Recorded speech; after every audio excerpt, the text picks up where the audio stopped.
మామూలుగా pre release ఈవెంట్లలో లాస్ట్కి hero మాట్లాడతారు, మీకు అందరికీ తెలుసు కదా. ఈ ఈవెంట్కి మా గణేష్ అన్న హీరో కాబట్టి ఆయన మేము లాస్ట్లో మాట్లాడమని చెప్పాను. అందుకే ఖచ్చితంగా ఒక చిన్న గబ్బర్ సింగ్ తర్వాత ఈ పుష్కర కాలంలో మా రైటర్ రమేష్ రెడ్డి గారు చెప్పినారు. రమేష్ రెడ్డి గారు నాకు కేవలం రచయిత మాత్రమే కాదు, నాకు మార్గదర్శి, నాకు గైడ్, నాకు ఒక పెద్ద అనేలాగా. నేను అసిస్టెంట్ డైరెక్టర్గా ఉన్నప్పటి నుంచి నువ్వు డైరెక్టర్ అవుతావు అని చెప్పి నన్ను ప్రోత్సహించిన వ్యక్తుల్లో టాప్ లిస్ట్లో ఉండే వ్యక్తి రమేష్ రెడ్డి గారు. ఆయన వాళ్ళ రావడం చాలా ఆనందంగా ఉంది. ఈ cinema social media, internet, digital revolution వచ్చిన తర్వాత చాలా సినిమాలకి ఎక్కడెక్కడో కంట్రీస్, నార్వే నుంచి, ప్యారిస్ నుంచి, మిగతా సినిమాలకి టాక్ వస్తున్నప్పుడు నా మనసులో ఒక చిన్న వెళ్తుండేది. అబ్బా, సోషల్ మీడియా ఎంత పాపులారిటీ ఉన్నప్పుడు గబ్బర్ సింగ్ ఉంటే ఎంత బాగుండేది అనే ఒక చిన్న వెళ్తుండేది. ఆ వెళ్తిని మా అన్న బండ్ల గణేష్, మా సత్యనారాయణ గారు ఇవాళ ఇంత హంగామాలో, ఇప్పుడు ఈ మీడియాలో ట్విట్టర్లో కానీ, ఇన్స్టాగ్రామ్లో కానీ, ఫేస్బుక్లో కానీ నేను 2012లో ఏదైతే ఒక డిజిటల్ హంగామా మిస్ అయ్యానో ఆ హంగామా అంతా మళ్ళీ క్రియేట్ చేసి కొత్త ఉత్సాహాన్ని, కొత్త స్ఫూర్తిని ఇచ్చినందుకు వీళ్ళిద్దరికీ మనస్ఫూర్తిగా దండం పెట్టుకుంటున్నాను. గబ్బర్ సింగ్ చరిత్రలో ఉండిపోయే సినిమా కాదు, గబ్బర్ సింగ్ అంటేనే చరిత్ర, నో డౌట్ అబౌట్ ఇట్. ఒక సినిమా జీవితాలు మార్చేసింది అంటారు చూసారా, అలాగా నాకు కానీ, బండ్ల గణేష్ గారు కానీ మా జీవితాలు మార్చేసిన సినిమా గబ్బర్ సింగ్. గబ్బర్ సింగ్ అనేది ఒక మెమరీ కాదు, ఒక అనుభవం కాదు, అన్నిటికంటే మించి.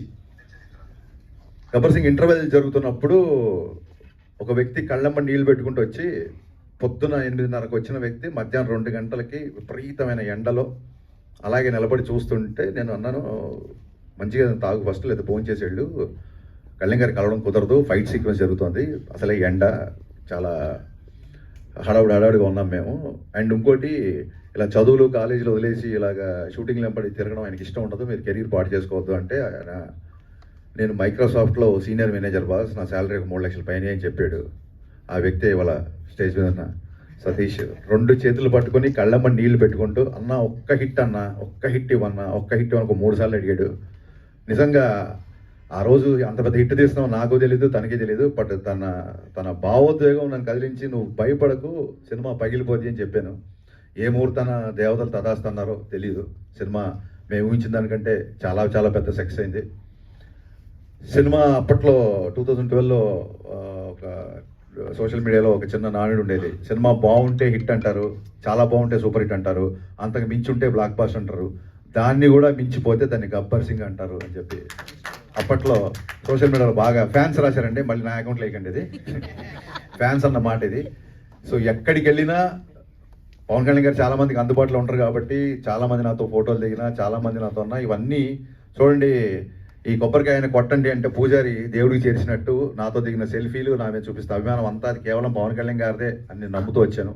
ఎందుకంటే ఈ సక్సెస్ అందరికంటే బలంగా కోరుకున్న వ్యక్తి పెద్ద హిట్. కళ్యాణ్ గారు ఎప్పుడు సక్సెస్ ఫెయిల్యూర్ పట్టించుకోరు, కానీ ఈ సినిమా క్లాప్ కొట్టిన దగ్గర నుంచి ఫస్ట్ కాపీ పంపించేంత వరకు ఇది బ్లాక్ బాస్టర్ అని లిటరల్గా జపం చేసిన ఎన్ని లక్షల సార్లు అంటే, ఒక శివనాస్మరణ లేదా ఒక గాయత్రి జపం ఎన్ని లక్షల సార్లు చేస్తే అంత ఫలితం ఉంటుందంటారు కదా. ఇప్పుడు రీసెంట్గా మీరు సోషల్ మీడియాలో చూస్తున్నారు మేనిఫెస్టేటింగ్ వీడియోస్, మన సంకల్పం బలంగా ఉంటే అది అవుతూ ఇస్తుందని.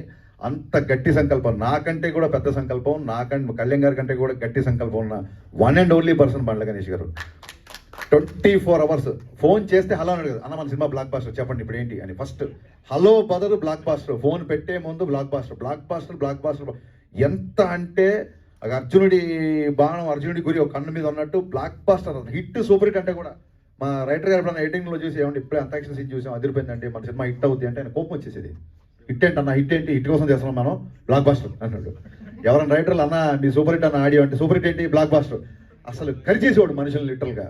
నిజంగా పవన్ కళ్యాణ్ గారిని ఇంటికి వెళ్ళి దగ్గరుండి షూటింగ్ సెట్కి తీసుకొచ్చి, అలాగే డబ్బింగ్ తీసుకొచ్చి 3 గంటలకి రాత్రి 4 గంటలకి కూడా డబ్బింగ్ చెప్పిన సందర్భాలు ఉన్నాయి. లాస్ట్ మినిట్లో గుర్రంది యాన్యువల్ సర్టిఫికేట్ వస్తే ఓ పక్క ఈయన ఢిల్లీకి వెళ్ళి ఓవర్ నైట్లో అక్కడ ఢిల్లీలో పని చూసుకొని అదే రోజు ఇక్కడ సెన్సార్ ఉంటే మళ్ళీ డైరెక్ట్గా ఎయిర్పోర్ట్ నుంచి ప్రసాద్ ల్యాబ్కి వచ్చి, నాకు తెలిసి సెట్లో నేను ఎంత కష్టపడ్డానో సెట్ బయట నాకంటే డబల్ కష్టం బండ్ల గణేష్ అన్న పడ్డాడు. హీ డిజర్వ్స్ అనిపించింది. ఒక టైంలో ఈ వ్యక్తి ఇంత తపన పడుతున్నాడు కదా, నా కోసం కళ్యాణ్ గారి గురించే కాదు, బండ్ల గణేష్ గారి కోసం గబ్బర్ సింగ్ బ్లాక్ బాస్టర్ అవ్వాలి అన్న ఒక ఫీలింగ్ యూనిట్లు అందరిలో క్రియేట్ చేశాడు. అలాగే నేను చాలాసార్లు చెప్పినట్టు మా కెమెరామెన్ విన్సెంట్ గారు ఎక్స్ట్రాడనరీ సపోర్ట్ చేశారు. అలాగే on screen hero Pawan Kalyan గారు అయితే గబ్బర్ సింగ్ సక్సెస్లో అధిక భాగం, సింహ భాగం అంటారు చూసారా, అది మా మ్యూజిక్ డైరెక్టర్ దేవిశ్రీ ప్రసాద్ గారికి మీరు చూశారు. థియేటర్లో పాటలకి మొత్తం స్టేజ్ మీదకి ఎలా అయితే డ్యాన్స్లు వేశారో. ఈ సినిమా ఇందాక మా రమేష్ రెడ్డి గారు అన్నట్టు పుష్కరాలు 12 సంవత్సరాలకు వస్తాయి. ఈ గబ్బర్ సింగ్ సినిమా కూడా అంతే, ఇట్స్ ఎవర్ గ్రీన్ అండి. ఇప్పుడే కాదు, మళ్ళీ 12 సంవత్సరాల తర్వాత కూడా 25 years యానివర్సరీ, బతికుంటే 50th యానివర్సరీ, ఇది ఇలాగా కంటిన్యూ అవుతుంటుందని నేను బలంగా నమ్ముతున్నా. అండ్ ఈ సినిమా సక్సెస్ ఆయన ఎంత బలంగా కోరుకున్నారో, ఈ సక్సెస్ ఊహించిన మొదటి వ్యక్తి, ఈ సినిమా సక్సెస్ అవుతుంది ఊహించిన మొదటి వ్యక్తి పవన్ కళ్యాణ్ గారు. కరెక్ట్గా ఇంకొక 1 week రిలీజ్ అనగా డబ్బింగ్లో చిన్న చిన్న కరెక్షన్స్ ఏవో ఉంటే ఆ కరెక్షన్స్ చేసి ఆయన ఒక 2 సీన్లు చూపించి మంచిగా 2 సీన్లు చూశారు. చూసి ఆయన డబ్బింగ్ రూమ్లో ఉన్నారు, నేను ఇంజనీర్ ఇటు పక్క ఉన్నాం, మధ్యలో గ్లాసు. ఆయన ఒకసారి హరీష్ నువ్వు లోపల రా అన్నారు. నేను లోపలికి వెళ్ళాను. లోపలికి వెళ్ళగానే నా ఫ్యాన్స్ చాలా రోజులు చేదైతే ఓరుకుంటున్నావు అది ఇవ్వబోతున్నావు నువ్వు. ఈ సినిమా నువ్వు ఊహించిన సక్సెస్ అవుతుంది. ఈ సినిమా తర్వాత చాలా జాగ్రత్తగా ఉండు. నువ్వు మామూలుగా చాలా స్పీడ్గా ఉంటావు, బట్ అలాగే స్పీడ్గా ఉంటే ఈ సినిమా తర్వాత నువ్వు స్పీడ్గా ఉన్నావు అని నేను అపార్థం చేసుకునే అవకాశాలు చాలా ఉంటుంది. కాబట్టి నీ స్పీడ్ తగ్గించి చాలా జాగ్రత్తగా ఉండు.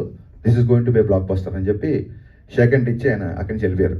ఆ తర్వాత మళ్ళీ సినిమా రోజు కానీ సినిమా తర్వాత కానీ ఆ తర్వాత సినిమా రిలీజ్ కానీ 4-5 రోజులకో 3 రోజులకో ఎప్పుడో కలిశారు.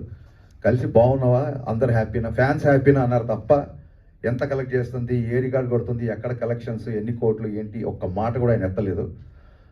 ఇప్పుడు ఇందాక మా సత్యనారాయణ గారు చెప్పినట్టు ఇంతకుముందు ఆయన ఆటోగ్రాఫ్ ఒక అభిమానికి ఆనందాన్ని ఇచ్చేది. ఇప్పుడు ఆటోగ్రాఫ్కి ఒక పవర్ ఉంది, ఆ సంతకానికి ఒక విలువ ఉంది. ఆ సంతకం కొంతమందికి కేవలం ఆనందమే కాదు, కొన్ని జీవితాలు మార్చిపోతుంది, కొంతమందికి జీవనోపాధి క్రియేట్ చేస్తుంది. అంత పవర్ఫుల్, అంత శక్తి ఆ సంతకానికి ఇచ్చిన ఆ భగవంతుడికి, దాన్ని నిర్విరామంగా కృషి చేస్తున్న మన డిప్యూటీ సీఎం పవన్ కళ్యాణ్ గారికి, ఎంటైర్ గబ్బర్ సింగ్ యూనిట్ తరఫున మనస్ఫూర్తిగా జన్మదిన శుభాకాంక్షలు చెప్తూ long live Pawan Kalyan. Thank you.